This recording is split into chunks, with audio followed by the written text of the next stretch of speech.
left field. Grand slam home run. Look at this play, folks. And he stutters up walking infield. How sounds that fast? Touchdown. Gets down the sideline. Beautiful hit. And Wilson. Don't even try it.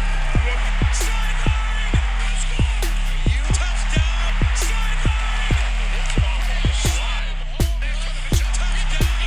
And here we go, another great episode here at Legends Podcasting. This is going to be our Sideline Sports / Modern Day Warrior / Legends Podcasting episode. We're going to be on all three platforms today. We're putting it out there so you can see us. This is going to be our UFC 269 picks. So we're here in the studio. We got our friends Atlas here helping us. Thank you. Appreciate a little bit of help. No problem. We're here in the studio. We got some new toys. New stuff always is good.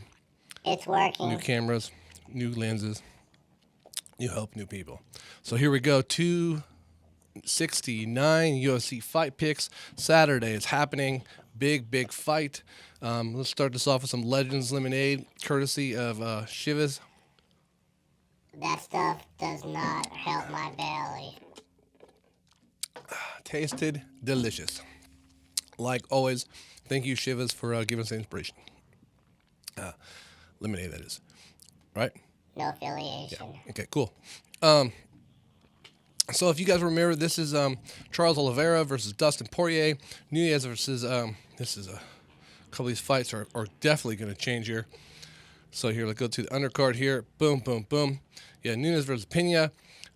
Jeff Neal versus Santiago Ponce Zabia Zenibu. If you want to know one thing I'm not good at, enunciation. You're That's dumb. okay. That doesn't mean that you don't know what the fuck's going on. Or does it?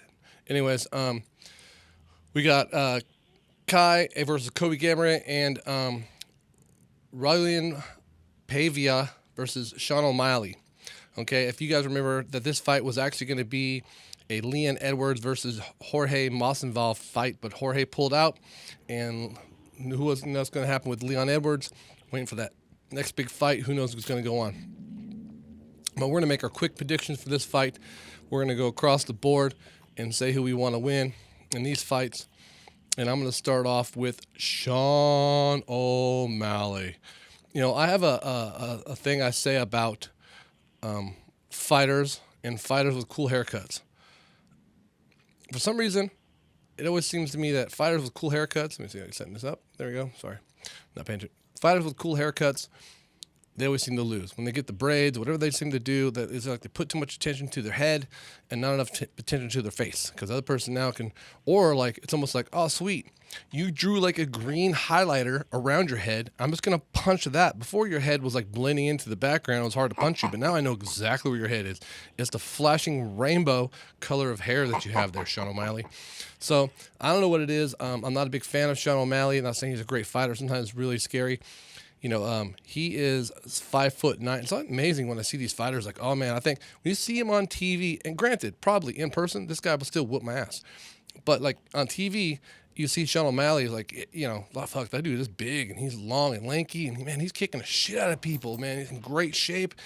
And then I look over here at his stats and he's 27 years old. Okay, man, he's pretty quick. Bob can get me good, right? 5'9". Okay, you're a little bit shorter than me. You're like right there. You know, 135 pounds. Like, oh, you're like smaller than my wife.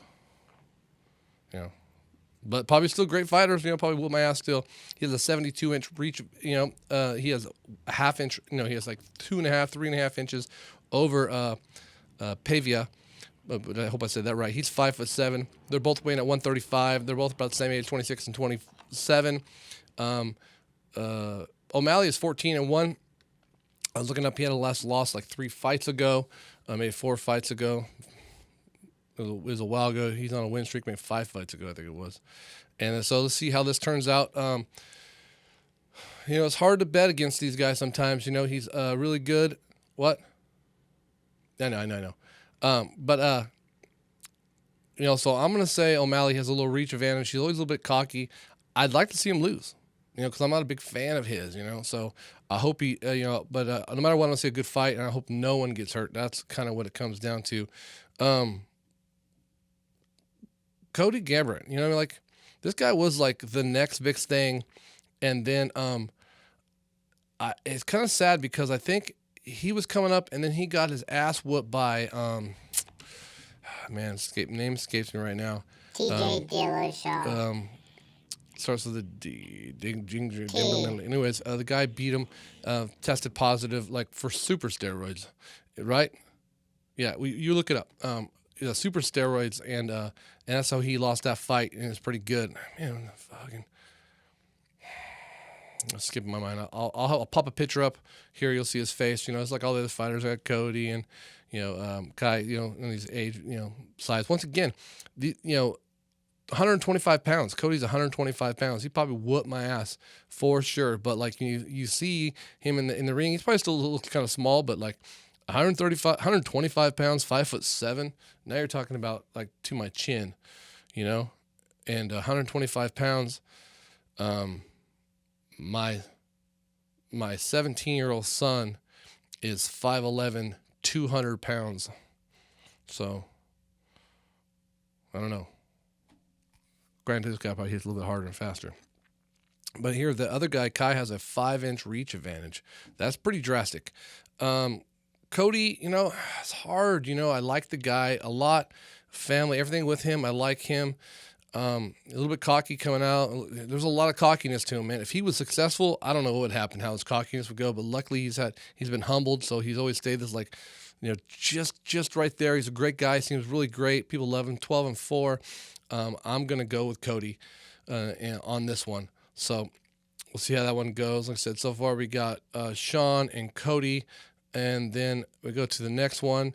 And these are two fighters that I must say that I'm not most familiar with. And I guess I should be familiar with them because they're obviously the third bout of this fight on the main card, which is pretty good. Jeff Neal, he's 13-4, and Santiago is 29-4, 35-31 in age. 5'9" is Neal, and Santiago is 6 foot tall, 170. These guys are, closer to my height and in really good shape. 75 and 73 inch reach advantage. It's crazy the shorter guy has a longer reach advantage. Maybe he just has like a skinnier here. I don't know like how that works out, but he has 2 more inches than the other guy. So let me see. I'm going to make a prediction here. This guy has 29 fights, 4 losses. This guy has 13 fights, 4 losses. So I'm going to say Neal's going to go in there. He's going to kind of dominate, get a bunch of good punches, but Santiago's going to do something. It's going to change the fight over, and then eventually Santiago's going to win it, and it's probably going to go all 3 rounds. That's just my prediction on that one, and so we'll see how that one goes. And then the undercard here. This is one of those situations I've been saying about the women's fighter forever. It's hard. Amanda Nunes, 21-4. And then Juliana Pena is 11-4, 33-32 in age, 5'7" and 5'5". Pena's 2 inches shorter when they're about the same amount of reach. But like if you're standing there, it's intimidation. I can imagine Amanda Nunes looks very intimidating. Yeah, you said the same thing, right? Yeah. Yeah, exactly. She's been there before, so she looks that's confident. A good point.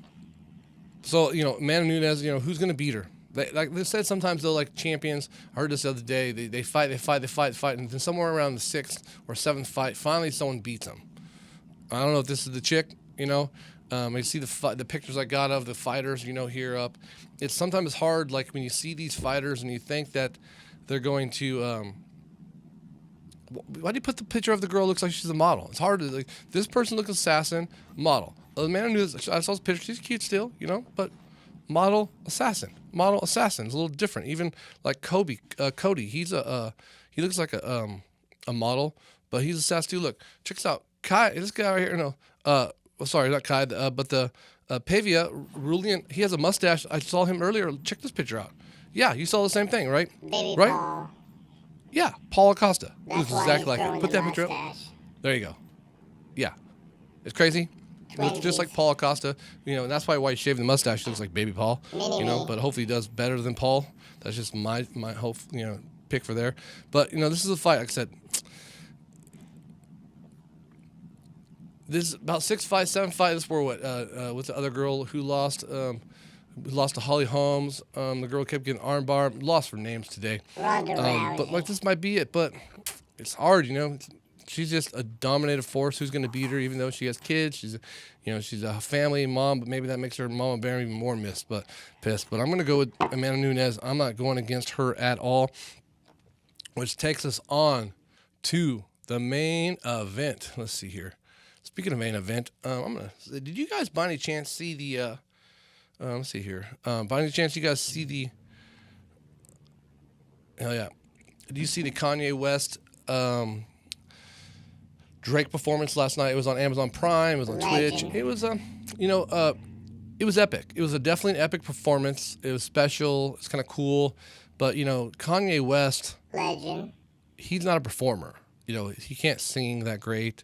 So there was, some vocal miscues. So if you're going for like performance, Drake sounds pretty much like himself, and they have like a tied in somewhere. You can tell that they can get their voice right, with auto effects and everything else. But Kanye West, and sometimes he's like, everybody, look, I was like, whoa, kind of crazy. But anyways, that was an epic performance. But back to the main fight, which is going to be another epic performance of two big names. I would say like this is like the Drake and Kanye of this lightweight main event here. Charles Oliveira at 31-8. I mean, 8 losses, man. Those must have been young in his age. Dustin Poirier, 28-6. With 1 no contest, both of them 32 years in age, both of them 5'8", both of them 155. Oliveira with a 2-inch reach over Dustin Poirier. Dustin Poirier is a beast. The only problem I see with Dustin Poirier, the same thing I see with Michael Chandler, is part of their technique is they do get punched, and that's like Khabib. You do get punched, and really what you want to do is some Mayweather shit and not get punched. Come out of there and not get punched. The best you can, not take any punches. You don't try to prove that you're tough or you can't take his punches or, I need to get one of his punches. No, don't get punched at all. Do the best you can. Never get fucking punched. And Charles Oliveira, he's been through the ringer with Michael Chandler. That fight was epic. That fight, I thought it was over. Then all of a sudden, when Oliveira took over, it was amazing. It was like, it was two different fights completely. When Charles Oliveira took over that fight, when Charles Oliveira wins, it literally is one of the scariest things you're going to see. It's, 5'8", 155. Like I said, still, this dude's like right here. But like the way he mops up people, like, oh, that's scary shit. And then he looks really good doing it. And I don't know when the end of this is going to come, but this guy is a beast. I'm going to take Charles Oliveira. I like Dustin Poirier, like everything about him, and the guy's doing everything right. I kind of hope he wins so that there's there's going to be another fight after this. Charles Oliveira, he could fight Michael Chandler again for a rematch and then get back whoever wins the Justin Gaethje, Dustin Poirier fight after that. It'd be like a rematch. But man, both these guys are just amazing fighters. It sucks sometimes that you have two people have to eventually come together and one of them is going to lose because they're both winners. But I'm taking Charles Oliveira on this, and that's my full round of Legends podcasting, modern day warrior, sideline sports today picks straight from your guy Ruben right here in Old Town Clovis. I got your friend Atlas over there. What's up? In that studio. We're making good picks. You're gonna see all the effects, all these fighters over here beating me up and fucking blood popping out. You're gonna see these guys are the beast. But I appreciate you guys. Like, share, comment. The number one thing you can do is comment on all these things. Make your picks, comment, and tell me what you think. And let's go from there. Bye. Peace out. Peace out.